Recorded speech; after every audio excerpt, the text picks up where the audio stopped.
Welcome everybody to Swordsquatch 2021 Cybersquatch 2, or Electric Boogaloo. We are back for day 2 with Jess Finley.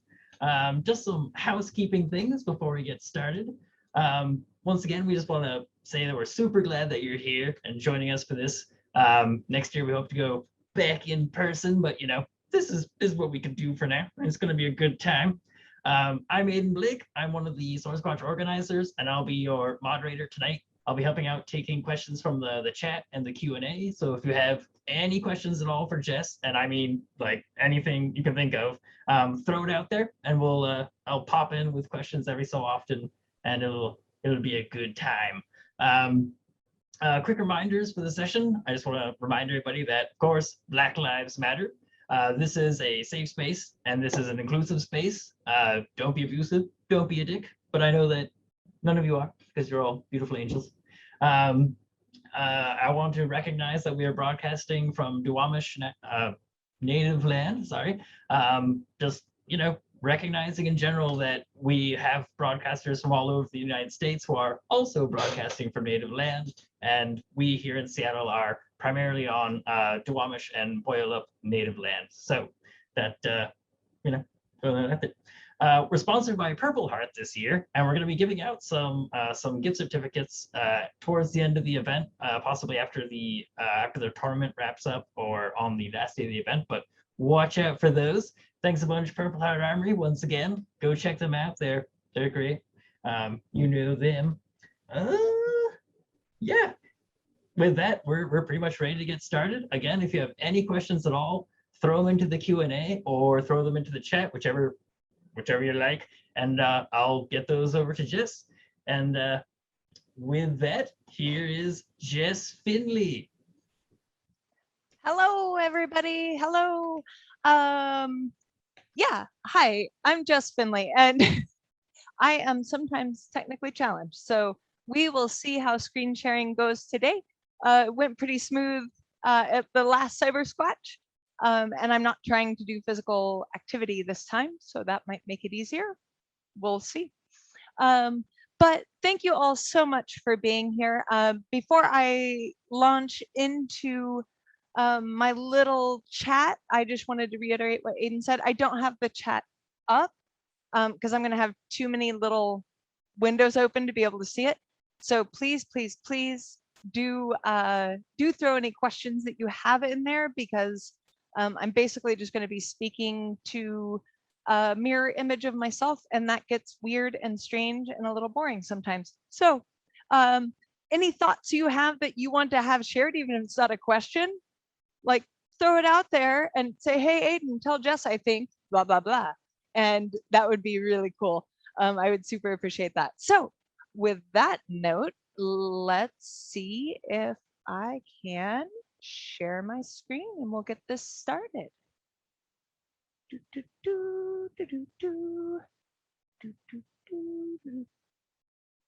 No. Why did you go the wrong way? Ah. Oh, see, this is what I said. One moment. Here we go. There's that. Okay. Share screen. There's the one to share. Woohoo! I think we've got it going now. Excellent. So I had a much longer title because I was really writing off the cuff when I sent it out to the Swordsquatch people, and they took that as a serious title and ran with it, which was fine. But I have shortened it to, rather than being in a question form, to be in a statement form. Read old books, right? So we're going to talk a little bit about how you might do that, especially if you're new to it and you've maybe, I know a lot of people that are in HEMA own a couple, old books, or have gotten on Wiktenauer and looked at some old books. And a lot of people have told me, wow, that's just a lot of words. And it doesn't seem to resonate with them. They're not really sure how to turn that into motion or action, or even really how to interpret those words. So that's what we're going to be discussing and playing with today. So a little bit about me, especially if you want to get to me after the talk. Those are all of the ways you can get to me. Most reliable is just going to be to straight up email me rather than messing with the other things. Facebook is the least reliable way to get me. If you go on Facebook looking for me, just look up my phone number and text me because it's on there. So anyways, but that's how you can get to me. I would love to hear from you if you have further thoughts as we go forward. So which book do I choose? How do I choose a book? And that seems to me to be sometimes self-evident. Sometimes you already know what book you want to work with. But sometimes, especially if you're new to HEMA, you're like, I don't even know. There are a lot of manuscripts on Wiktenauer. Why do I choose one? How am I going to select one? So just keep it simple to start with. Choose something you're interested in, right? It's bonus points if your club uses it, or your instructor, or someone you've taken a seminar from already uses that material. It will have given you a certain amount of familiarity with it already. Hopefully it covers material, like I said, that you're interested in exploring, maybe not just something you know, but things that you want to branch out into, or maybe even read in the original or in a translated version of the original language for the first time. You do want to make sure that it is in a language that you can read. So I know that's a lot better now than it used to be. When I got started, that was really, really problematic. You might be able to get transcriptions, but you know, ever so often, I know I had Xerox copies of manuscripts, so that I couldn't read, right? So what good did it do me? So choose something that's available in your best language if you speak multiple languages. I would also suggest, if you can, choose something that has multiple extant copies, or is easily related to other texts, especially if this is your first time working. Now, depending on what your interests are, this might not be an option, so disregard it. But if you are working with Fiore, with Liechtenauer, you know, our two big medieval guys, if you're working in Bolognese tradition, et cetera, there are going to be many extant copies of the same treatise for most of those, or a very similar treatise for most of those. And that's going to be really helpful. You can, for instance, if you wanted to work with one of the Fiores, you could choose whichever one seemed best accessible to you in your language, in your budget, you know, off Wiktenauer, whatever it is. Recognizing that Fiore, there are 4 of them, I think now. I don't know, he's not my guy, but there are multiple ones. So if you needed to cross-reference, you could jump around and look at it. Of course, the Liechtenauer tradition has 75,000 books or something. So there's a lot. The next thing you want to think about is choosing your translator. And what I would say about that is that it's going to be really important for you to choose whatever translator you want to choose. But if possible, when you're looking at other things, stick with the same person. That is, if you're going to work with Corey Winslow's translations, always try to, if you can, see if Corey has translated another thing, if you're looking at another thing. And the reason for that is that translators have a certain rhythm that they fall into when they are translating. And so while it isn't the original language, obviously, there becomes a voice that comes with the translator. And that voice will stay the same every time they see a certain phrase or a certain turn of phrase, a certain idiom. They're going to tend to translate it the same way. And that's going to really be helpful for you when you're trying to digest across treatises, when you reach that point in your study. What can be very frustrating especially when you're new to looking at this stuff, is, as my examples here, when people are translating how, or howen, how are they translating it? Are they translating it as hue, cut, strike, stroke, right? Do they jump around? Who knows? It all means the same thing, and that's a pretty easy example. But there are others where it might become not necessarily confusing. I guess what I would say is it's an extra layer of work your brain is going to have to be doing to digest the darn thing if you're having to deal with different translators using different words for the same thing. So hopefully I've explained myself in a way that resonates with that. So yeah, obviously I have my favorites. Everyone has their favorites as far as translators go. And, at a certain point, I know Michael Chittister has made the point that it's great to look across translators of the same work, because that's going to give you a whole different view on it. But that's, I don't want to say upper level, but it's just a next level kind of analysis of the work, which is beyond what I'm trying to bring today. So my advice for getting into this is pick one, stick with them. So even when you stay with one translator, you really, if you can, want to have access to the transcription, even if you can't read that language yet. Because sometimes, even using the same translator, you're going to run into places where they made choices to translate something differently when it was a similar word. So an example here, many years ago, Bill Grandy, formerly of the Virginia Academy of Fencing, and we had this little project where on, I think it was Mondays, on Monday mornings, we would get together and we had swords and we had every single translated book we could get our hands on.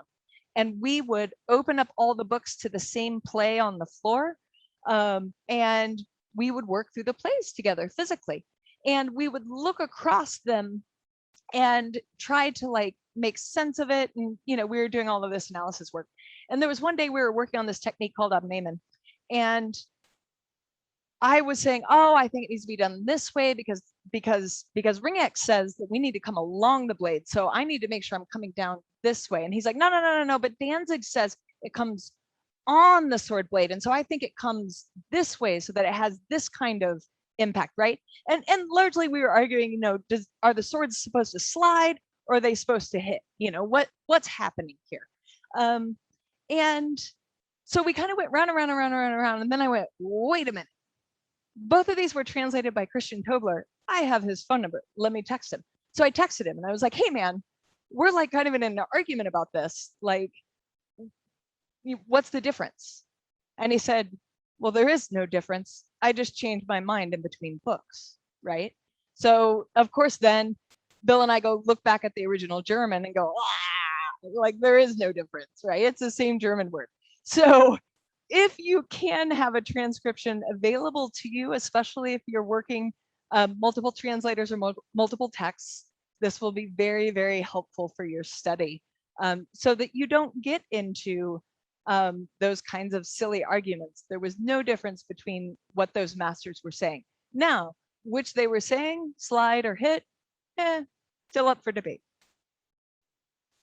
So once you've chosen your book, how are we going to dig into it and work with it, which is really kind of the meat of our discussion today. Step one, get yourself a notebook for real. And I know y'all are like, can't I just make notes in my phone? And I feel you. I make a lot of notes in my phone. But what I can't do is easily make scribbles or drawings or use weird symbols or type in German because it's still hard to find the German characters in my phone sometimes, etc. So definitely grab yourself a notebook. It doesn't have to be anything thrilling. It could be a simple spiral notebook. But if you want to be inspired when you look at it. I like to get little hardback notebooks that are pretty easy to throw in my sword bag, that are hard backed, and then I like to draw on the outsides and make them cool so that I feel inspired to pick it up and use it. So I'm going to suggest you divide it into 3 sections. Section 1, or A, is going to be your goals. Like, what are you trying to do with this project? Why are you trying to read this book, whichever it is? And those could be physical goals. Those could be like, I want to, be better at a thing, doesn't matter. Or it could be specifically related to a more academic pursuit, but you just outline for yourself 3 big ideas of what you want to work on. The second section would be treatise notes. And so what I mean by that is you're going to be trying to think about the book as a whole. And in there, you can put all kinds of things. I came up with 3 suggestions as a place to start. So 1, you might indicate in there connections to other treatises. So if you have noticed, for instance, we talked about Fiore. Let's say you're working with pseudo Peter von Danzig, right? And so, okay, this is this gloss, and I know from reading on Wiktenauer, talking to my coaches, talking to other people that have studied it, that it's very closely related to Yudlev and the Ringek that isn't by Ringek, right? And so I know those 3 anonymous glosses are very, very similar. So I'm going to put in there, maybe list those out or however you want to do it, but I'm going to have a quick reference where I can go, hey, I want to go look at some other treatises. What were they? What's my Wiktenauer link? What, do I want to buy a book? Is it printed? That sort of thing. Your overarching structure of the treatise. So I would suggest that you skim read your treatise and kind of get a sense of how is it organized. Fiore's organization is very different from Liechtenauer's, is very different from Fabris's, right? And then you're going to start also in this section noticing connections within your treatise, self-referential places, and I would include those in this section because it's going to help you to inform the structure. We're going to go in more depth about all of these as we keep going. For your 3rd section, I would say make it about specific techniques. Not to say that you have to do this systemically in order. Sometimes that sucks your will to live, right? Because there are a lot of techniques, no matter who you're looking at. So you might, maybe, if you know for your upcoming physical training class, you're working on Durchwechsel, right? So you might go review that technique, or you might do it after class. Hey, we worked on these. Hey, coach, where did those come from? And then once you have that information from your coach or training partner, then you can go back to your book and fill this section out. So how you're going to do that is you're going to rewrite the plays in your own words, because the original German or Italian or even like, what is that, Middle English? The English treatise is even like, you need to put it in your words to be able to work with it. And we'll talk about maybe how you might approach doing that. You'll want to analyze. We have a quick question about notebooks. Oh, yeah. The very same Michael Chittister who you're just talking about is wondering, if I get a notebook, I'd also have to buy a pen. Where does it end? And also, I don't even know how fountain pens work. And you want me to use a quill? All right, listen. Yes, use a fancy pen because it's going to make you feel cool. But everyone's definition of what a fancy pen is different. Some people like lots of colored gel pens. I personally do like a fountain pen, but one of the like modern Japanese, like powered one. They're not powered. They have a vacuum chamber thing. Anyways, you put the ink in the pen. I like those ones. I think those are super fancy. Or you could like go full on with a quill, but then you have to like kill an animal and pluck it. I mean, it does. You're right, Chittister. It'll never end. It'll never end. We'll just keep learning things, and that's pretty cool. So I love it. I love it. That's the kind of questions I want, y'all. We also had a remark that we had Lisa saying that I think she's telling us to pick something that sparks joy. And Yes. Carrie followed that up with everything I've learned from Jess sparks joy. And I agree. Oh, you guys are awesome. Okay. So yes, choose something that sparks joy, because seriously, sometimes working with an old book gets to be a drag, right? So you have to like make it fun as you can, as fun as this PowerPoint's going to get. I have a couple fun slides. We'll get there. All right. So so in your technique notes, also please put in your principles and qualities that you find in the plays. We'll talk a little bit about that, but that's just kind of a shorthand way for you to start to internalize what these plays are. And then if it's your jam, maybe even some mnemonics to help you remember it in another way. Though honestly, if you do all of these pieces, by the time you get to the mnemonics, you may not need them anymore. It might just be fun. So something to think about. So on goals, I have goals, right? Involving horses and becoming, you know, sexy Bugs Bunny. But if you're making a real goal, then, you know, you can read a lot on the internet about goal setting and how to properly do it. And there are worksheets and all that. And like, for real, if that's your jam, do it. But the most important 3 things you need to know is that it's achievable, specific, and measurable. Otherwise, it's not a goal. It's a thing that kind of just rolls in your life forever, right? So achievable might be something like, I am going to memorize the longsword Zettel. Okay, that's achievable. Other people have done it. I haven't done it, but other people have done it. Specific, okay? So that's not specific enough. I will memorize the longsword Zettel in German as it was written in the Pseudo von Danzig manuscript. Okay, all right, that got a little more specific. And then we want to make it measurable.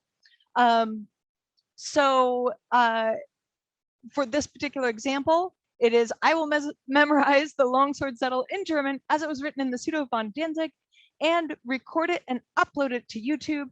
And then I added a deadline by New Year's Day 2022.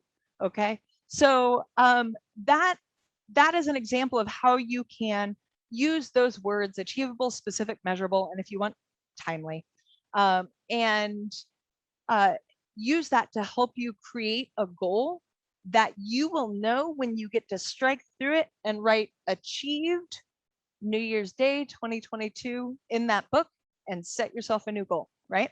And you know, this is a pretty narrow focus goal. You could go with a bigger focus goal of like, I'm gonna just read through this whole treatise by this date, right? That would be, I mean, that's already a pretty huge goal. Some of the treatises are quite long. So you're gonna choose your goals based around, why are you even bothering to read the treatise in the first place, right? It could come back to physical goals. It could come back to, I'm going to use one of the techniques from the sphere section in Pseudo von Danzig at the next tournament I'm at, right? I mean, that's a goal, but in order to get there, you're gonna have to do this book work if you're gonna pull off exactly what's in that book. So, you know, it's just something to think about for your goals section. When you're thinking about making connections to other treatises, you're going to look to other copies of that single treatise. And I'm just going to kind of stick with Pseudo von Danzig because that is my book. And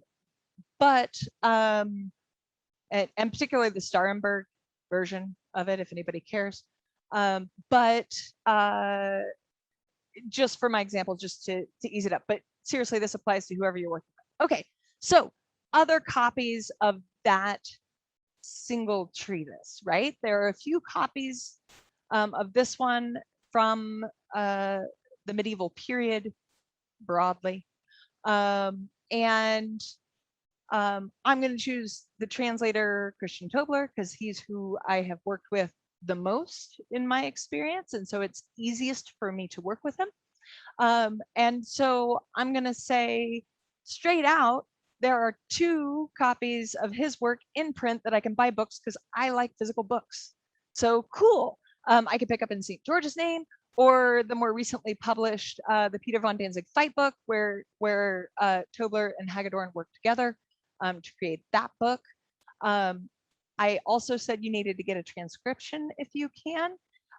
So the Peter von Danzig fight book that's in print has it in line, but also I use Wichtenauer's quite frequently because that Alt F is real nice. So especially when you're looking in German. So that Alt F is super useful. And then I will kind of jump around between online sources and my book sources. And then there's a few other medieval copies, as I said. Oh yeah, there we go.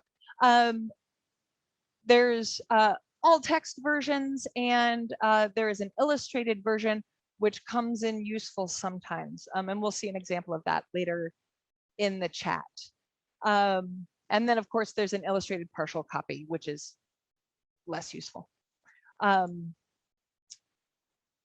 You're gonna want to think first of, after that, copies of the same treatise, closely related treatises. So there's going to be changes and shifts, but it's still going to be recognizable. The aforementioned Udlev and not Danzig, or sorry, not Ringek, would be things that I would immediately go to for a very close but not identical version. If I'm like, I feel like there's something missing, or I need another piece, or I need to work with it. I would really prefer both of those translations to be by Christian Tobler. One of them I could, one of them I couldn't. But there it is. Like I said, sometimes your single translator rule has to fall apart, and that's okay. That's why you glance back and forth at the transcription, even if you can't read it. And then, and with regards to that closely related treatises, if you're working with Fiore, maybe you'd look at Body, right? Might be a closely related. Some might consider it a copy of the same treatise. I don't know, not a Fiore's. And then you would move your circles out to less related treatises. So for my book, that would be Cal and Talhofer would be the next place I would go. They have great illustrations, not so great texts. So it isn't always obvious which illustration goes with which piece of text I'm working with. So those are tricky. And then maybe I would take another step out and go have a look at Lekushner or Faulkner, where I get a one-to-one tie, at least for the unarmored longsword. But now we're, 50-ish years, give or take, away. Lekushner is working with an entirely different weapon and applying it to a different weapon. But again, if I need context, I'm gonna circle these or leave these concentric circles one at a time until I get there. And maybe a Fiore thing would be, maybe you'd go all the way to Bolognese. I don't know where you'd go with Fiore, but it was just a thought I had. So hopefully that concentric circle idea makes sense of how, when you need to look elsewhere for more information on the technique you are stuck on or want to study deeper into, that's the way you're going to kind of approach that. Putting those notes in this section of the treatise or of your notebook is going to make it very, very simple for you to reference back. Hey, didn't Faulkner say, oh, he did, and it was on page, and then you turn to page whatever, and then you're there and good to go. All right.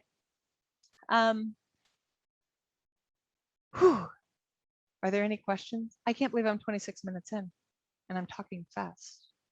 I thought. No questions. A lot of people were commenting on the SMART acronym, which is always fun. Yes. Michael was saying poor Ringek, he never gets any love. But I thought you name called Ringek earlier. Maybe I'm mistaken. I did. Well, I call him not Ringek, right? Because actual Ringek is just horses, right? I think so. I don't remember right now. Isn't it horses by the treatise? I've been thinking about other things today. So, structure of your treatise. When you're looking at your treatise, how are you going to break it up, right? So, you're going to just start with whatever main headings or divisions the author gives you, right? So, for Fresh Germanist, it would be Blossfechten, Rossfechten, Harnessfechten. If I'm staying thinking about Liechtenauer right now, or the Zettel right now. Maybe Fiore would be wrestling, dagger, sword, one hand, and then whatever his order is, he keeps going, unless it's the other treatise that goes the other way, because I know there's one that goes the other way. But you'll look at what these main divisions are, note them, get a sense of it, kind of even get a sense of like, where is the, if you're with a physical book, where is this in my book? What are these pages? So I can kind of jump around. But you'll get used to that really quickly as you work with your book. Then you would want to note the subdivisions that are useful for you to understand. So again, for us Germanists, that would be the prologue, the Gemeine Lehre, 5 strikes, 12 techniques, 26 figures, the dual progression, right? That's kind of the order that the Zettel goes. Fiore has masters and scholars and whatever else he has. But you would note maybe what those are. You know, how many are in wrestling? How many are in dagger? How many are in sword in one hand? Blah, right? And then any other structural notes that become relevant as you're working. Again, you're not thinking of creating a finished product. This is just sections that you're outlining, kind of like bullet journaling or whatever. So you can come back and fill in and fill in and fill in. So, oh, I guess that's that on that. But so you may find as you go, hey, you know what? Actually, I want to go back and I want to note, I don't know, Indes as its own section in the middle of the 12 techniques, right? I think that is an important subdivision. I want to put that in there and I want to know where that's at, you know. So these are things that come back to you. You might also start to notice, you know, something like, well, how about this? An example I have noticed in my work is that the order of the 12 techniques appears to, in my interpretation, be deliberate, that sets up pairs of techniques that are relevant to one another. And so that's something I would come back and be like, okay, there's 12 techniques, but there's 6 pairs, right? And those pairs are, and this is what that's about, right? And start to make those notes. And then you'll, you know, building off of that idea, make connections within the treatise itself. So anytime that there is a section that assumes knowledge or overlap with another section, so this isn't going to happen in your big group, but in your smaller groups. I know, or so I've been told, there are places that Fiore's like, blah, blah, blah, I already taught you that, go back there and look there, right? So you would want to definitely start making notes about that and have a section dedicated to, hey, when I want to work on, you know, whatever, I need to go look at this other part of the treatise. Where is that at exactly that I'm supposed to go back and look, and find your way through there. An example for Liechtenauer would be maybe for the technique Zucken.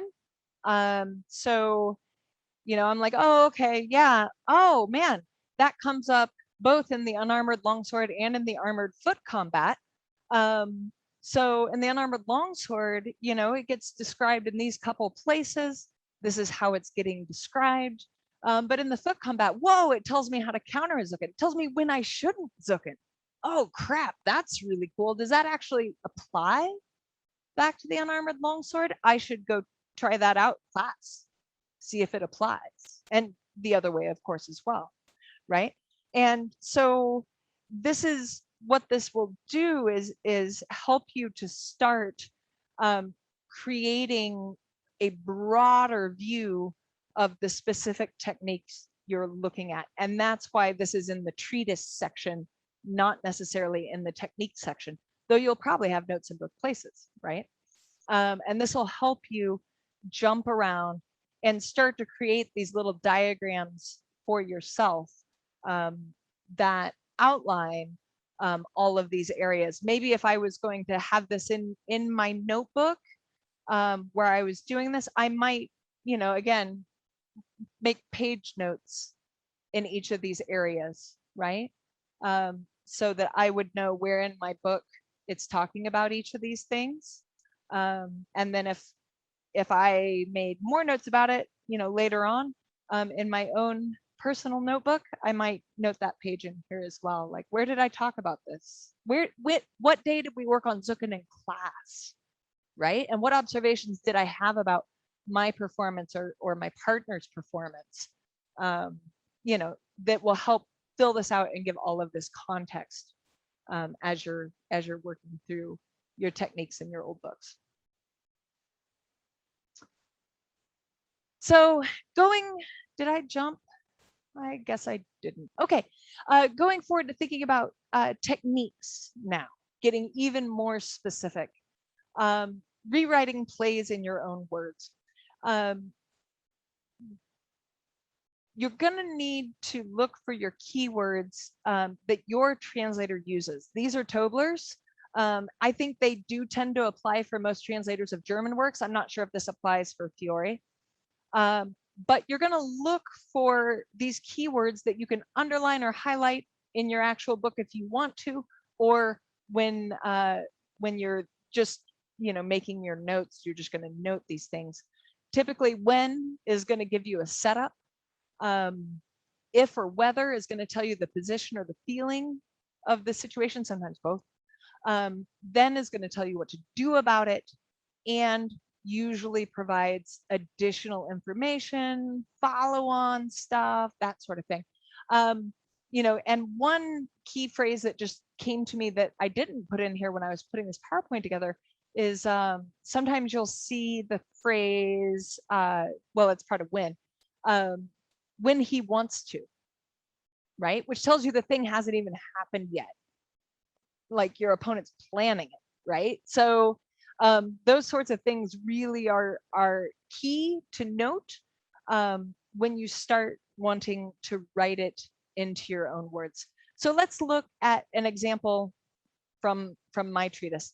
The Außermein or Außermeine is a big old hunk of words. That's a lot of words. There's a lot of words happen in there. And so I've gone ahead and just highlighted these keynote words for you so that you can start to see already how we're going to be breaking this into little chunks. So every time you hit that highlight, you can stop reading, right? And you can think about what that is and write that section in your own words. So, you know, when he is struck past you. Okay, all right, that's it. I need to start there.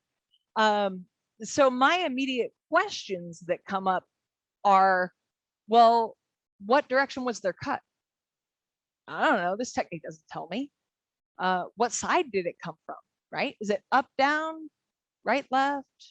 I don't know. I don't have that information in this technique. This is something, sometimes people hand me their book like sight unseen, and it's maybe a treatise I've never read, and they're like, what do you think this says? And I'm like, I don't have the information to answer that. I just have a lot of questions, right? So in order to write it in your own words, you have to find answers to this question, or to these questions. So we have this and stuck in here, which tells us it's going to give us some more information about it. And you have chased after him with a stroke to the opening. Okay, so we know a stroke is a how, right? So we talked about that earlier, and Christian tends to use stroke. And chaste is how he translates nachreisen. Okay, so now I know a couple more pieces of information about this setup. So as we talked about the concentric circles earlier, often using a concentric circle idea is going to help answer a lot of these questions. And in fact, the technique immediately previous to this is at least this particular treatise's example of what a nachreisen is. So I can actually answer all of those earlier questions, but I had to go read another play, right, in order to get those answers. So we get the whole context of the situation, which is you are in Famtag on your right side as the fight is beginning, and they cut to you to your left side. You make sure they don't hit, maybe you void, who knows what happens. The cut goes past you, and then you strike to their head. Cool, cool. So there's our setup. So I would have to write all of that previous play as my context for this play, right? But, right, if then, right, if he goes up quickly with his sword and comes under your sword. So we have now our feeling and our context and our positioning of what's happening. But again, I have questions, right? So they've come up under my sword, but did they come up with the long edge or short edge? We don't know. Text doesn't tell us. Either way, though, we have to make a strong bind onto their sword. I at least know that part. But then again, what is strong, right? Does it mean the part of my blade that's closest to my hilt? Or does it mean that I am physically stronger than them? Or does it mean that I have some sort of positional advantage or a mix of all three? These are the things we debate, right? But you're gonna put this in your own words and you're gonna think about it. Maybe you're gonna go try it. Maybe you're gonna work it with a partner before you finish writing this out and thinking it through. But there's no easy answers, especially to if they're coming up long or short, because it just simply doesn't tell us. Either way, though, if they come up long or short and they lift your sword right up, right? If they don't, we don't know what to do. It doesn't tell us. I mean, we should know what to do, but we should stab them. We should always stab them, but it doesn't tell us that. But if they lift our sword right up, you know, so they could have done that long edge, they could have done that short edge. We're not sure exactly what right up means, but it's coming up. So both of our swords are going upwards, etc. We don't need to keep going on this, but hopefully that helps you see how at every point I have to ask a question, right? I am being told what to do, yes, but I'm never being told entirely what to do. And this is a great opportunity for you when you're putting it in your own words to note those, you know, asterisks, man, long or short, I don't know. And then later you go to practice, you try it out, your guy tried it both ways and you're like, hey, either way works, or this works much better if they, or yeah. So, and so this brings us right back to, you know, studying the books doesn't mean you aren't sword fighting, right? The whole time I'm reading this, I'm trying to like imagine what's happening. I'm playing it out in my mind. I'm picturing a very specific partner of mine that I tend to work with, right? How do they tend to come back up under my sword? Have they ever done that? Have I ever felt that? Has anybody ever done that to me, right? Theorists have done it to me all the time, right up from Boar's Tooth, right? I know what that feels like. Is that what this is talking about? Right, all of these questions. And so this is a way you can play with it as you're trying to put it into your own words. So, you know, I think the most interesting, well, there's lots of interesting things about this technique, but one of the most interesting things is on our second then spring with your left foot behind his right. Really? Really actually behind? Do they mean that? And, you know, yeah. So I jumped over, I looked at one of those other treatises I mentioned that is the illustrated version of my book. And yeah, there it is. Boy, wow, he's really showing behind. So, you know, it doesn't mean the artist was right, but it does mean the artist concurred with the words, which is further evidence that we should give that some credence. How the heck you actually get there from the other things that were described, well, that's what we work on in practice. So I did say that you should look up or write a section describing the principles and qualities that are found in plays. And I wanted to talk a little bit more about that. This could be its own talk, frankly, especially if we were to get into specifics, but there is no time. So you want to note the principles and qualities that show up within the text itself. Okay, so some examples might be from Liechtenauer: before, after, strong, weak, indes. Okay, so you know, he has told us those are important words. They're ones we should pay attention to. And any play we are looking at, there ought to be a section, a keyword section that applies to any of those principles. And we might even especially notice, is the play focused so that I am in the vor, or I am in the knock, or I am strong, right? And you might start categorizing them as techniques for when I am strong, techniques for when they are strong, etc. Right? And these may come up multiple times in a single play, right? And it's, you know, it's a way that you can start to really think more broadly about the play beyond the very specifics of late action, right? Because we already did that in the last little bit. We were looking at very specifics, trying to put it in our own words. But here we're trying to kind of broaden that out. Go, man, like what's going on here generally? What are the principles and the qualities? Some other things you might think about: hard, soft, long edge, short edge, right? Et cetera, et cetera, et cetera. And I know Fiore has 1,000,001. You might even, in this section, maybe throw what guards are getting evolved, especially if you're a Furious, right? Since he specifically tells you to move through guards. So you may find yourself creating very different principles and qualities than the ones I have here.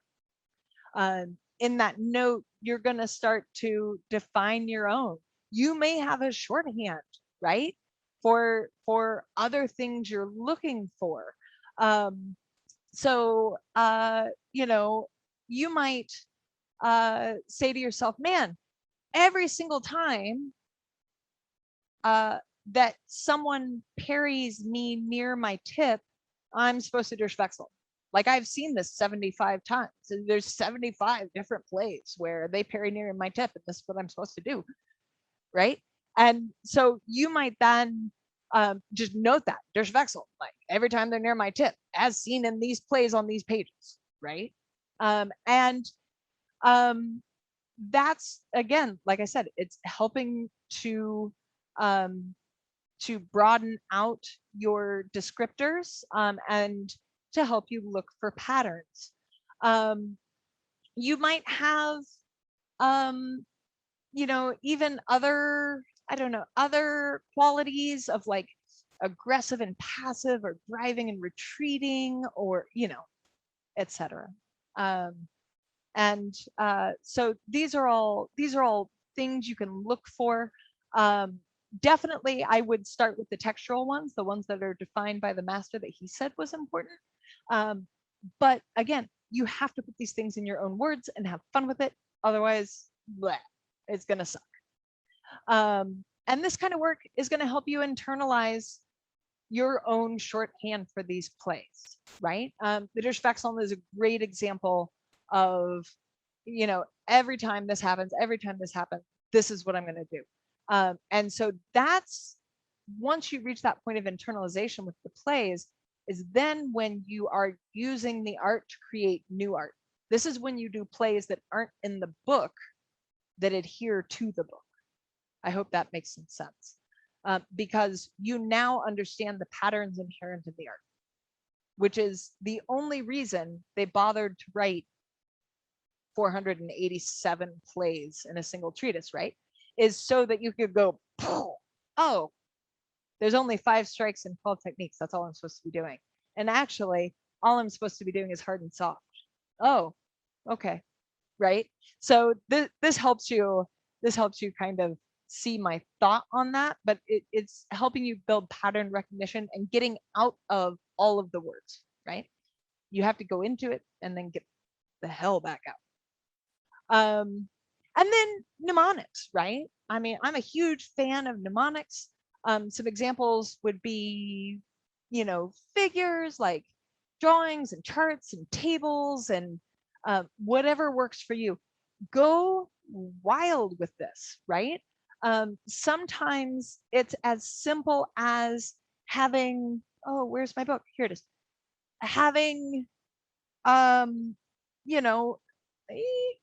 nobody's gonna be able to see, but I have certain kinds of words highlighted in certain colors, certain kinds of words highlighted in other colors, like literally in my many years old, much abused copy of In St. George's Name.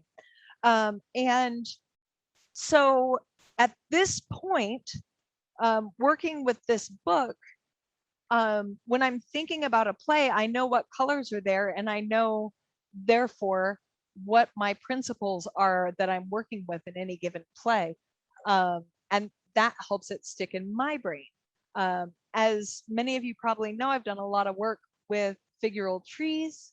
That has completely revolutionized the way it lives in my brain now. And so it's very simple to recall the vast majority of the book, not the whole damn book, right? Even Fiore is like, you can't memorize the whole damn book. There's too much, but you can keep the main key points, which is really what you need to fence anyways. Mnemonics that work with other people might be rhymes. Yeah. So you can come up with cutesy rhymes that help you remember things. I couldn't think of one when I was putting the PowerPoint together, but I know I have heard other people in the broader HEMA community that completely have rhymes to help them remember different things when they're working on plays. So yeah, definitely use a rhyme if you can. And, symbols, obviously, these kind of shorthand notations really help you, especially if you're just literally writing in your copy of the book in a physical book. There's not a ton of space. Like I said, I use different colored highlighting to solve this problem, but you can add little symbols to help you note what's going on in those chunks of text. Much like if you were an editor or something like that, and you were shorthand making yourself notes about what you're going to do. So it's a lot, and I know it sounds like drudgery, but you're going to learn how to ask questions about what you're doing, what the text says, why you're doing what you're doing, and if what you're doing physically matches the text. As we discussed, we could do Auser Meine very differently and match the text. I once gave that technique to a group of stage combatants. I wrote it up on the board. The only thing I told them how to do was a Sverhau, because they had no idea how to do it, and it's specifically referenced in there. Otherwise, I left them to interpret it however they want, and it was amazing. The things people read into those words that I would have never thought of blew my mind. And each of them were saying, this is what this part says. This is what this part says. This is, and what they performed did do what that says, but not what I would have done. So it's really, really cool. So you'll learn how to ask these questions. You'll learn how to answer these questions, right? You're going to use your text. You're going to know, hey, I have questions about duplieret. That's referenced in Ausfermine. What is that? Where is that at? I know where it is in my text. I know where it is in a couple places in my text. I know I'm not satisfied with the way my text describes it, so I know which other texts to go look at. I know where to go find a picture of it, right? So you'll be able to answer those questions using the text to the best of your ability, and you'll recognize when there's no way to know. And frankly, doing all of this work is going to make your brain be imagining this play like 1,000 times from both sides of the play, maybe even in a view you can't get when you do it, right? Because sometimes when I'm trying to work out how these plays do, I imagine myself like in God mode, hanging up above two people performing it the way I want them to perform it, and see how the hell am I going to get my left foot behind his right foot, right? And I can't imagine in that mode when I'm doing the technique. The only time I can do it is when I'm reading it, drawing it, trying to work it out, making notes about it, looking at pictures of it, thinking about it some more. And, you know, neuroscientists assure me that your brain literally doesn't know the difference between you pretending to do something and you doing something. You are engaging the same neural pathways, right? And what's really great about this is you already know how to work swords. So you're going to be able to add all kinds of crucial detail points when you read this that a layperson wouldn't be able to add. You're going to know what it feels like to have that sword in your hand. You're going to know, am I turning my long edge or my short edge, etc. Right? So this is actually going to help you when you go to work the play. You'll kind of know it. You won't, but you will. At least your brain will, right? So even though your brain doesn't know any difference, your body certainly does. So get your book, make a notebook, and go fence. So that's what I had for today. And I am open for questions or discussions, and I'm in no hurry to go anywhere. So. All right, yeah. Floor is open for questions, and if you want to talk as well, I can enable that. Go ahead and use the chat or the Q&A. Yeah. Anyone? Nobody.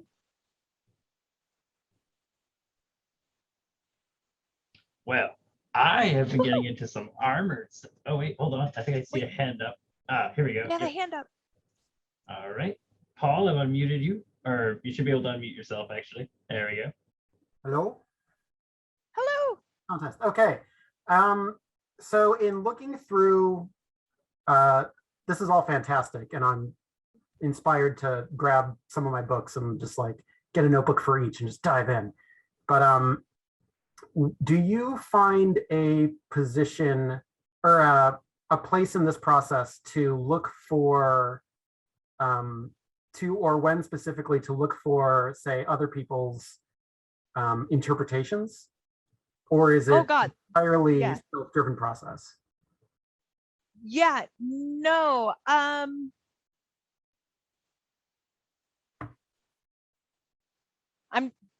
So what's happening is like there's a Scooby-Doo moment and I'm traveling back in time in my mind. Exactly. Exactly. Yes. So I absolutely think that as you're working things, I mean, my favorite would be to go to your own club and work with people on it. But yeah, once you kind of have it in your own words, like the technique in your own words, that's when I would go look and be like, hey, are other people doing what I pictured when I read that? But I would want a fresh read where I was just getting my own thought first. And then you kind of go almost to a confirmation sort of situation. Is this what other people are thinking? Are they thinking pretty close to it? And then you would do a trial run with your partner about, okay, hey, can we try the thing I thought? Can we try the thing, the example this other person thought that was slightly different? And in there, you're going to triangulate something, and then you're going to come back to your notebook and make decisions about whether you thought you had something or whether you didn't, right? Lord knows there have been multiple times, particularly with wrestling, like it's not so much with sword no, sometimes with sword. Yeah, sometimes I will read a technique, and I'm thinking about winding right now because I've spent like all of pandemic working on winding. And so there will be times, particularly when I was early in that process, I was thinking, I've got this thing lit. Like I have it figured out a way nobody's ever thought of doing it. And it's beautiful and it's perfect and it works. And I train it solo, and then another person gets in front of me, and I realize like I magically made them left-handed when I imagined it, or or whatever. Like I did like a right left that was weird, or I did something else that was weird that made it not at all match the text, even though in my mind by myself, I was pretty sure I was matching the text, right? So absolutely, definitely check in with other people and expect to have moments of revision. Again, like I have been working with my book, right? Since, when did I get my first copy? 2006, maybe five, 2005, when Tobler was working on it. And like, I am trying to revise stuff right now, right? So like, fully expect that. Awesome, thank you. Yeah. Anyone else? The floor is open. I'm gonna start asking some armor questions if nobody's got anything. So I'm mostly curious. Oh, here we go. Okay, so we have a question from Kiana. This may be beyond the scope of today's workshop, but I do have a question for you, if you don't mind my asking. I know you've done a lot of work with finding context for German terminology in the manuals, thinking of your work with hunting terminology. Do you have any recommendations for how to get started doing this deeper kind of contextual research?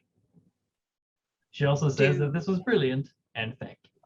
Oh, thank you. Thank you, Kiana. Okay, so it is beyond a deep dive in this, like that would be a whole nother talk, but I am so glad you brought it up because I neglected to put it in my PowerPoint. Yes, so this would be in the treatise section is where I'd put this, not in the techniques section. It's super important to think about the context, the broader context of these books, and there are so many ways you can approach that. You can approach that from what even is a book, right? I think Michael Chittister has a book. If you're still here, Michael or Kendra, let me know. But I think. Oh, they're actually both here. Oh, awesome! I think, isn't there a book that's like what even is a book? I think you have that. Kendra and Michael, I'm going to put you both on allowed to talk, so you can unmute yourself if you want. If either of you wanted to speak to that. If you're in the same room, that might be interesting. What just happened? What'd you do? I don't know. I can hear you. I can hear you. You can hear us? Oh, good. Kendra? What?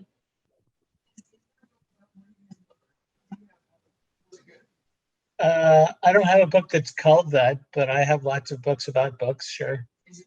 Okay. I don't know. I'm probably just misremembering. I thought there was a Introduction to Manuscript Studies.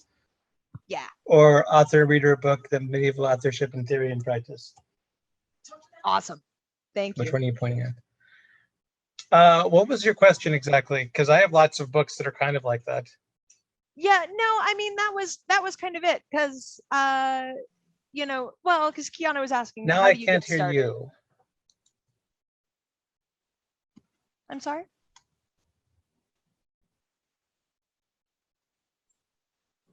Can you what's happening? Maybe having technical difficulties. Oh wait, now I can Yeah, hear I you. think so. Oh, okay. No, I Oh. was just looking for a place to get started on what even is a book in a medieval sense.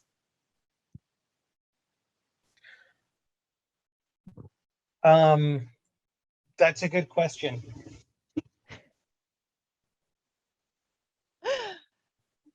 Awesome. I All right, have a well, book no called the Medieval worries. Manuscript book, but Introduction to Medieval Manuscripts.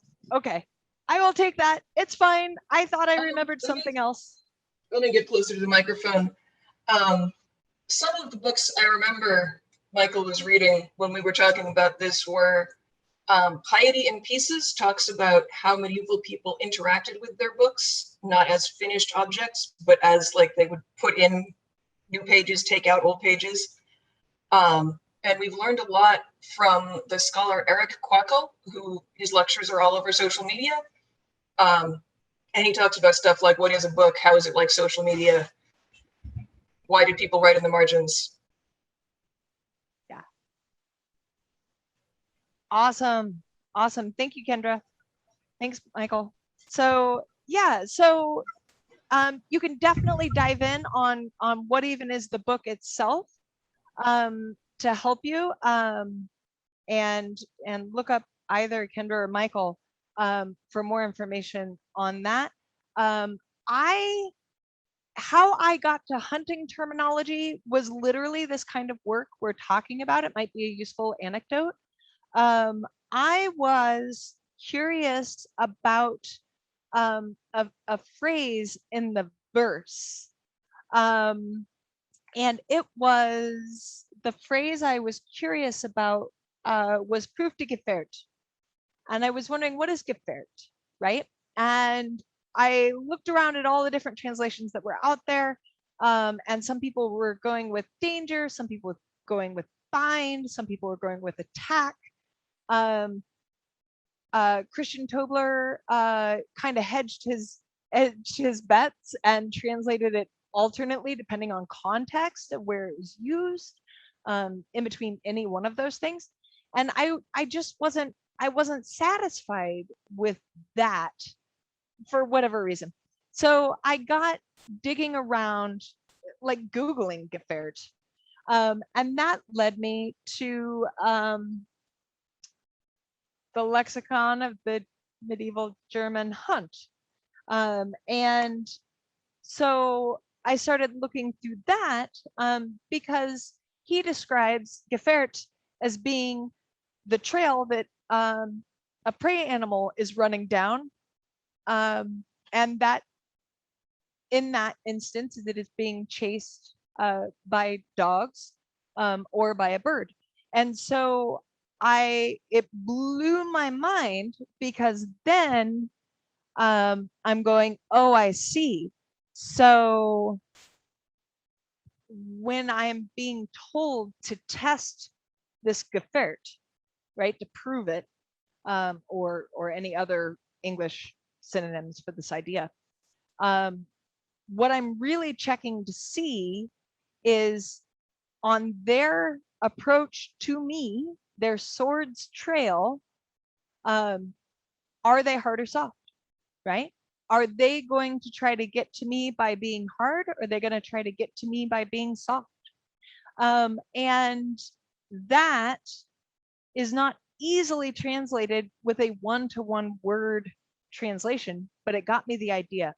And once I started then looking through all this other stuff, I found all kinds of other hunting words in there. That the way the hunting words and the fencing words overlapped seemed to have a certain amount of synchronicity. It seemed to be that you could use hunting to be an allegory for fencing, or fencing an allegory for hunting. And of course, both of those are allegories for courting a lover. So these things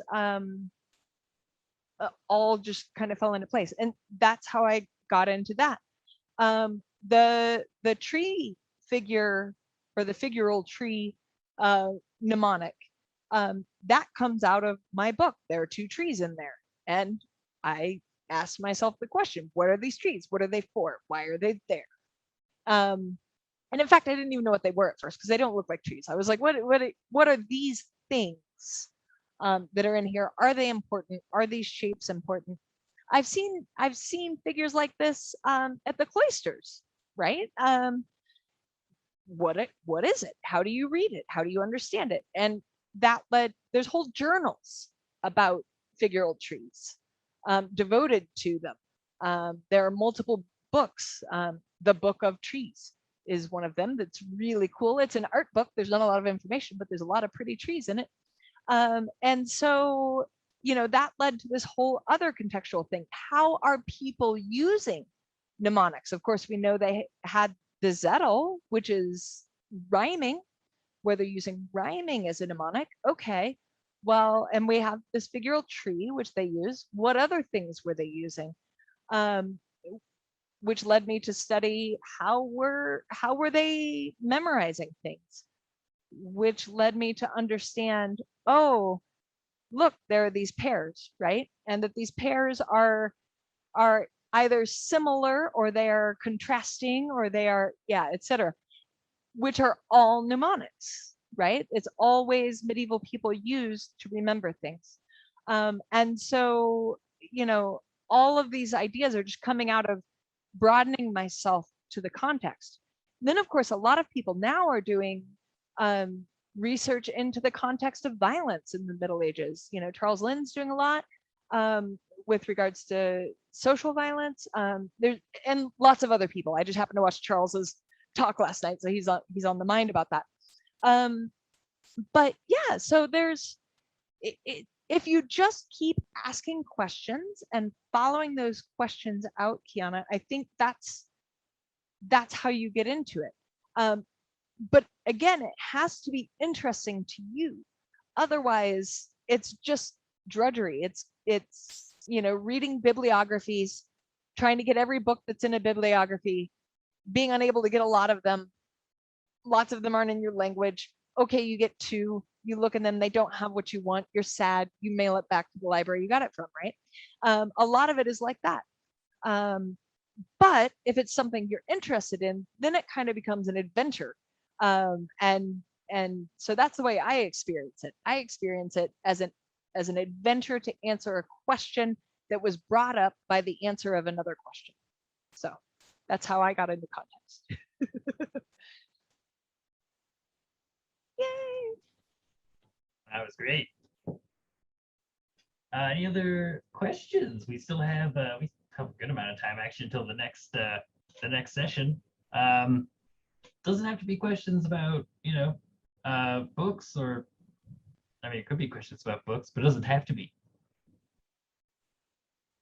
Aiden wants to talk about arming clothes. If other people want to talk about arming clothes. I'm also curious about some of your favorite sources for armored fighting. Naturally, I'm a Fiorist myself, so I've definitely looked a lot into that, the armored section of the Fiore text. But what are some of the good German armored sources? Yeah, sure. So obviously armored fighting, maybe not obviously, armored fighting is a part of the Zettel. So I mean, I would suggest that that it is a core part of understanding the art as a whole. And so even if you can't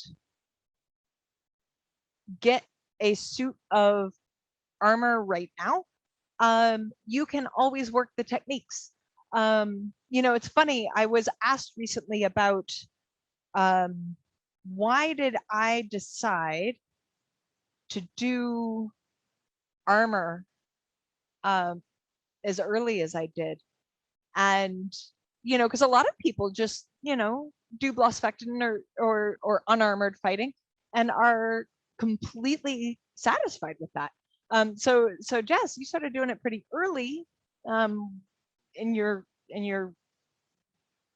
transition to being a martial artist, like how did that happen? And frankly, it's because I was lucky enough to have a teacher who told me I didn't get a choice. I had to study it because I didn't want to do armor. I didn't care at all, not an iota. Didn't want to do it. And Tobler was like, yeah, whatever, I don't care. It's part of the art. You got to study it. And I was like, okay, fine, coach, whatever, right? And so, so I did. And how I did that was with, I had a window's helmet instead of a fencing mask because it was way back in the day when we didn't know fencing masks were going to be the default anyways. And so I had a helmet and I had padded gloves and I had a wooden sword. That's what I had. So you could totally do it with a fencing mask now. And I worked through the techniques. I read through them. I put them in my own words. I went and worked with my partner. We tried to figure it out. Then I would say, this is what I think it is. And then Tobler would say yes or no.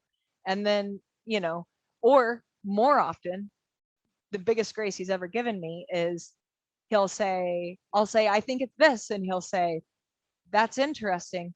Keep working it, which is code for he doesn't agree with me. And he wants to see if I can work it to a better solution myself. 9 times out of 10, when he says that, I end up finding the reason why my thought was no good on my own. And then I come back to him and say, yeah, that was no good, actually. It turns out, yeah, and he'll go, oh, interesting, right? Or that 1 time out of 10, he'll say, okay, yeah, keep working on that. And then I come back and I go, no, seriously, I have something. And then his ears really perk up, right? So that's been a lovely thing. So that's the way I did it, right? You don't have to have all the gear. So when I finally did get the gear, I already knew all the plays. I knew where they fit in the context. I knew how they worked, basically. I knew the principles and qualities of them. And now all I had to do was figure out how to do them wearing armor, which basically took no practice. I was shocked.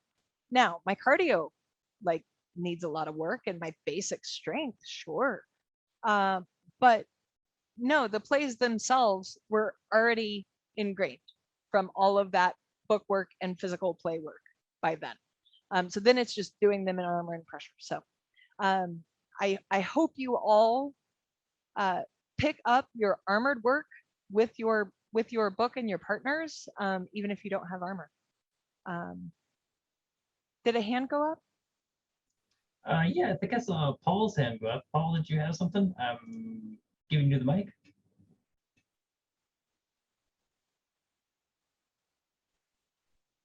Unless you did have something, Paul. Maybe he had to go. Oh, he's still there. That's fine. He can raise his hand again if he's got anything. Okay. Yeah, Oh, that's all. Oh, hello. Go ahead, Kendra. Hello. I'm coming out of both speakers now. I had a question about manual study. For visualizing the structure of the text, do you have any strategies for that? I keep trying.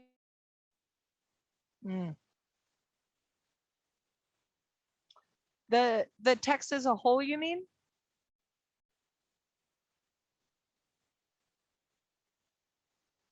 Kendra, I think I may have lost you. Did your phone go on mute? Oh, okay. Let me switch over to Michael here. 1 second. And we'll be there. Technical difficulties. No problem. Okay, are we audible now? Yes. It sounds like it. Okay, so visualizing the structure of the text. I often want to, and I feel like I have to hold the whole text in my head at once, and it's really hard. How do you do that? Yeah. So, well, I think how would one do that and how do I do that are maybe 2 separate answers. So I'm going to go with how I do it. and then we'll see what that does for you. So, as you likely know, but maybe other people don't know, there's an idea of a memory palace that medieval people like to use, right? Where there's a lot of ways you can do it, but that you're creating a physical space in your mind that you move through to within which you place avatars for the thing you're trying to remember.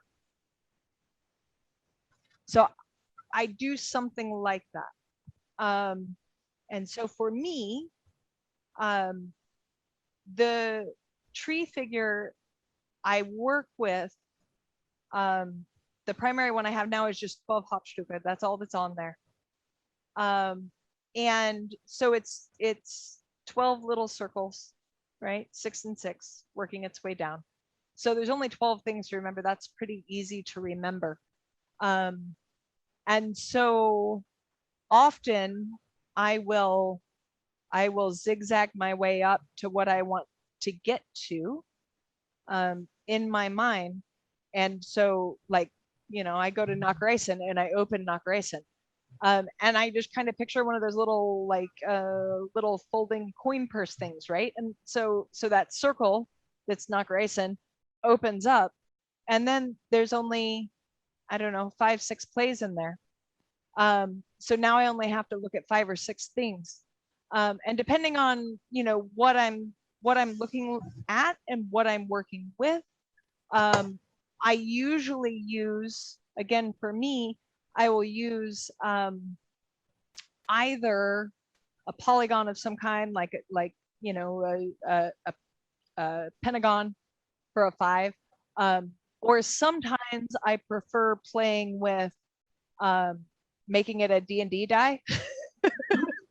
So I open the coin purse, and sitting in there, you know, is, you know, a 4-sided die, right? Okay, and so then I can turn the faces over and see my 4 plays written on the sides of the die, yeah, with an index on a point or whatever. You see what I mean? So so that's what I do, and so that's why I was recommending for your notebook of kind of trying to break it down into big hunks, smaller hunks, smaller hunks, smaller hunks, because then eventually that's where it's going to be in your mind, is that you get to open things, open things, open things, open things, and then you're at the thing. I don't know if that helps. Super cool. Yeah. Thank you. Yeah, I know everyone's brain does not work that way, for sure. So that's why I mentioned rhyming and wordplay as being another way you can get to memorize things, but you would still want to work in chunks, right? You can still work with words if pictures aren't your jam. But you have to find, and every good boy does find, right? Or something like that, or actually a rhyme. You know, when I come up with rhymes, I don't have an example of a rhyme right now because I haven't used that in years, but I would often go off of nursery rhymes because they have a rhythm that's really easy for me, I guess, being raised on them. You know, Little Miss Muffet sat on a tuffet, blah, blah, blah, blah. And so then I would just rewrite those words to be fencing words. It's just another way to do it. Yes, I'd like to comment for a second. I realize this is your show, but I thought just it might be interesting. My brain doesn't work like that at all. Like I'm sort of have mild aphantasia, so I really can't picture things in my head that well. Right. But I did find, if you remember my gloss project from a few years ago, where I started just doing like a little art project where I was arranging different pieces of treatises on pages with pictures in a visual editing program, and I posted them on Facebook. And that was one of the things that really cemented it in my brain, was just solving the puzzle of how I'm going to arrange these things on a page and how I'm going to try and express the whole idea using text and manual pictures in a certain way. And just going through that process page by page really cemented it in my head. So I suspect the way it works in my brain is very different from in yours, but just an example of a different approach that gets results. Right. Well, and I don't know, man. I would almost say it's the same approach, but yeah, without pictures instead just doing words. Yeah, it's awesome.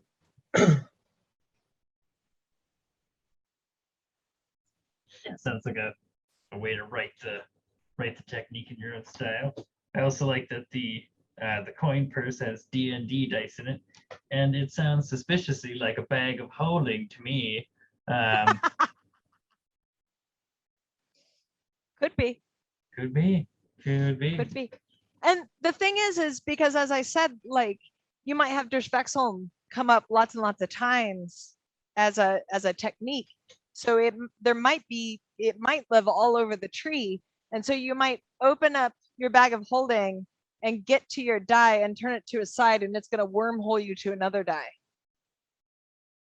Stuff like that happens. Kind of weird in my brain. Makes perfect sense. Any other questions, comments? I mean, I will unmute you just to heap praise on Jess. Oh, we've got a rhyme. We've got a rhyme in the chat. Do you want to try it out or shall I? Let's see. I'm not doing it. All right, here we go then. Strong little fencers pushed through the exiters, leaving their blades away. Along came my fullin'. It's time for some schoolin'. I suckin' them every day. That's pretty good. Love it. That's pretty good. Well done, Paul. The pun master. Oh, and we've got Paul. I hope you're coming on to say sorry. No, I'm coming on to say you're welcome. But well. So this is way, well, I guess it's moderately tangential to the course, but you mentioned the Zucken thing. I guess that is even more tangential to the rhyme, damn it. You mentioned the Zucken thing and how there's all sorts of different plays relating to that same kind of concept in the armored section. And as someone who's done the traditional, like, oh, we're just reading the Blossbacten and forget all that other stuff, that kind of blew my mind. And yeah, I'm wondering, like, I guess, A, what else are we missing? How useful could this be? And B, is there a good, like, collection of those kinds of, like, a study that someone has done of those kinds of connections and how to dive into it, versus, am I just opening up the Rossfechten and Harnischfechten and going for it at this point? I don't know of a published study like that. It's in my brain. So what I'm hearing is, Jess, make your notebook and publish it, please. Jess, make your notebook and publish it, please. Well, okay, so, it's been the great quest of mine to figure out, if I were to write a gloss, what would it look like? And it probably should be that. Like, we might have solved that problem tonight, Paul, with that question. So no, you will probably have to dive in at this point, because I don't think anyone's collated that information in exactly that way. I know sections of Wiktenauer were working on it at one point. I don't know that project ever got finished. Oh, Chittister's raising his hand, so he maybe has something to speak to it. All right, let's bring on the Wiktenauer. Yeah. No, I was just going to say, Jess, didn't we talk like 3 years ago about doing a Rossfechten project together? Whatever happened to that? We were going to unlock the Ross gloss. Oh, the Ross gloss. Yeah, well, you know what? I've been too busy riding horses.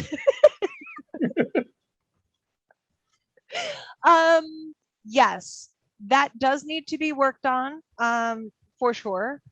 Because there isn't a lot in print. I don't think. I'm I'm certainly not a Rossvectin expert, but I can do the manuscript work. It seems to me that people have ignored it for quite a lot of years, and so there hasn't been a lot that's been produced. Just like people have nibbled at the edges, and we're seeing in the last few years the beginnings of sort of groundswell grassroots interest finally. So I think a lot more will come out, but we've been myopic for quite a while, in especially Lichtenauer longsword. Mhm. Yeah. So It is time. I'm sorry, Horsey, Paul, go. it's definitely time for Horsey Hema for sure. Yeah. So in 2 weeks, I mean, I guess I can plug this. I don't know, I guess. In 2 weeks, I'm going to be up in Vancouver, COVID logistics willing, for Carousella, which is put on by Jen Landells and the Academy Cavallo. So it's going to be a week plus of all of the Horsey Hema. So it's going to be super great. And there's going to be armor there and some other things there. So yeah, there's definitely a lot of people doing that work. I think there's just not much published from them in a manuscript study format for sure. But there are YouTube videos you can watch. And so for you, Paul, thinking about Zucken and finding it in harness and that blowing your mind, yeah, for real, go read it. Go read it. It's pretty straightforward to understand. Honestly, Blossvectin's a lot harder to understand than Ross or harness. Honestly, they're pretty straightforward because they have to be, because there's not a lot of showy moves that you're going to be doing in those scenarios. There's no time.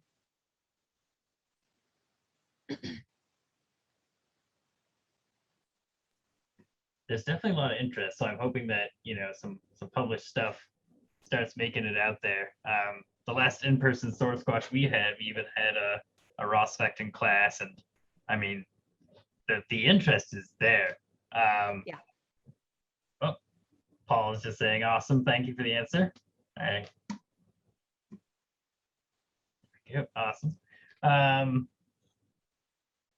Yeah, see if there's any more hands up or any questions. Oh, let me check the Facebook. I wonder if anybody's posted anything, any questions on Facebook. Oh, they haven't. Well, any other questions on the chat? Again, you can really ask anything you want about Jess's illustrious career in HEMA. Any armor questions? Or I'm actually curious about, are you just doing your horse riding? Are you doing sort of just standard, modern horse riding? Are you able to, I don't know if there's like a medieval style of riding that doesn't involve swords, but how is that going? How's that supplementing the study? Dude, it's cool. Horse riding is just fencing, right? Well, everything is fencing, actually, in the end. But yeah, no, it's super cool. So what I am doing, I found a really unique barn situation where my coach has kind of done a little bit of everything except for sword fighting on horseback, right? So she's done fox hunts, like the crazy cross-country hunts, that people get killed on, and horses get killed on. She's done that. She's done dressage. She's done cowboy dressage. She has some familiarity with vaquero work, et cetera, et cetera, et cetera.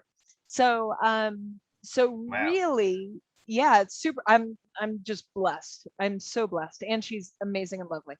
So, I am in a position where she knows so much, and of course horse lesson, no, maybe not of course, in my case horse lessons are private lessons, so I am being tutored through whatever aspect of horsemanship she feels she needs to pull from to get me to my goal of dominating a Rosfectin tournament someday, right?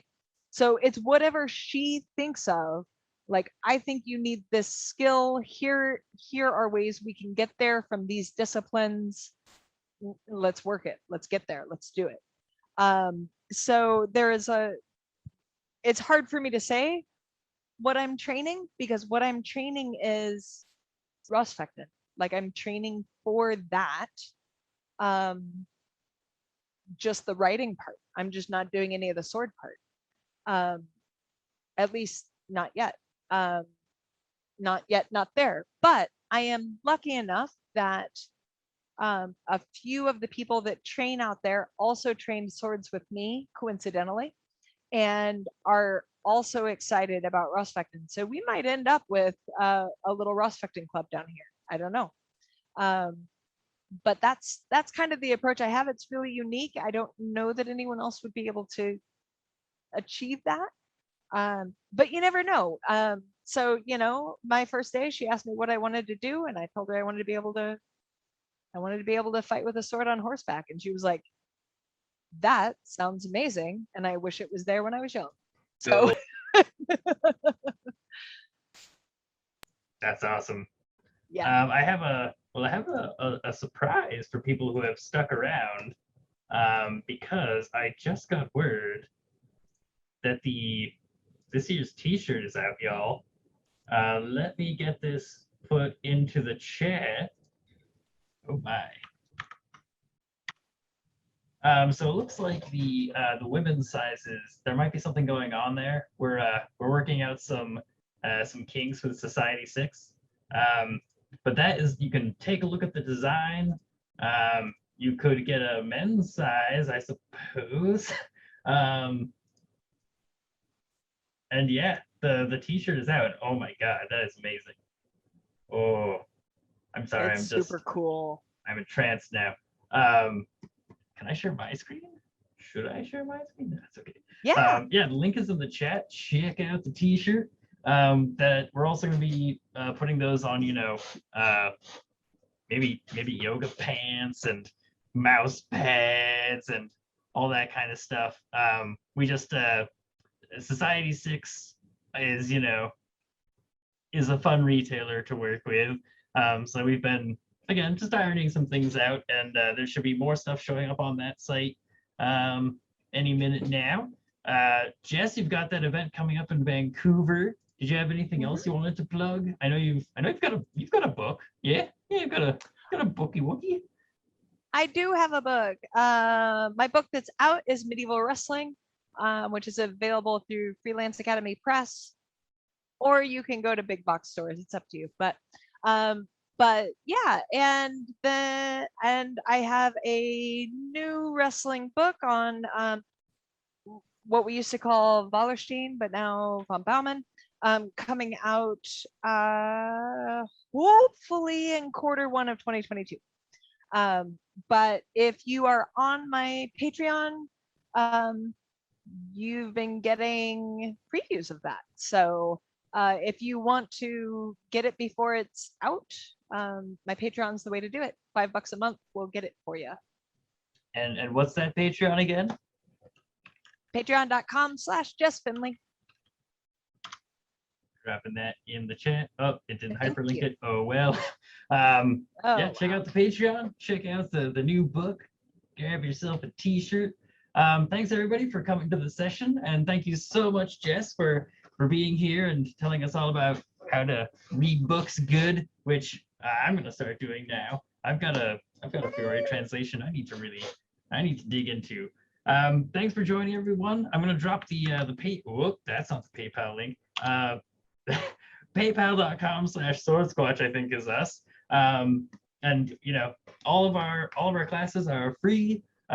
Any donations are just going to go towards making Swordsquatch 2022 all the better. Stick around for the next lecture well, I guess not stick around. You got 20 minutes to get some water, take a break, stretch your legs for the next session coming up here, which I should probably read the name of. And I definitely have the schedule right in front of me. It's definitely not navigating to the schedule to see the next, which is Matthew Benedict at 7 p.m. Do you bite your thumb at me? Thanks again for joining us. Thank you so much, Jess. Have a good one, everybody, and we will see you all soon. Thank you, everybody. Bye-bye.